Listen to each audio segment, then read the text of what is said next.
In today's video, I'm going to teach you how to customize sections in Slack. If your Slack sidebar ever feels crowded, creating sections is a simple way to bring order to the chaos.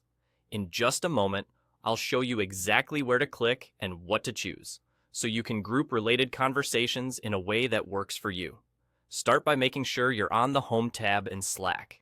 This is the main view where your sidebar lives on the left, showing your channels and your direct messages.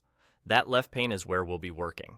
Next, move your mouse to the left pane and find the header for either channels or direct messages. You're going to right-click on one of those headers. If you're on a trackpad, a two-finger click usually does the trick, and on some keyboards, a control click works the same way. The key is to right-click on the header itself, not on an individual channel or message. When the menu opens, look for the option labeled Create, and then select Sections. You'll see it appear as Create followed by Sections. Go ahead and choose that. Slack will immediately create a new section in your sidebar.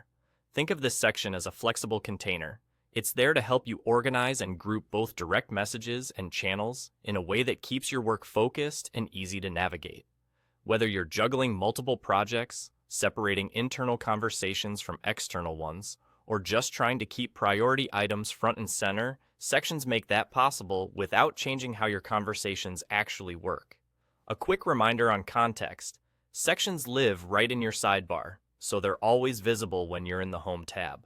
They're meant to simplify your daily workflow by clustering related items together, which can reduce scrolling and help you spot what matters most at a glance. This is especially helpful if your workspace is busy or you're part of several teams. If you don't see the Create option right away, double-check that you're on the correct header in the left pane and that you're on the Home tab. Menu labels can vary slightly depending on your app version and workspace settings, but the Create option and Sections will appear in that right-click menu on the Channels or Direct Messages header. And there you go. That's all it takes to create a new section in Slack so you can organize and group your direct messages and channels with less clutter and more clarity. Thanks for watching, and enjoy your tidier sidebar.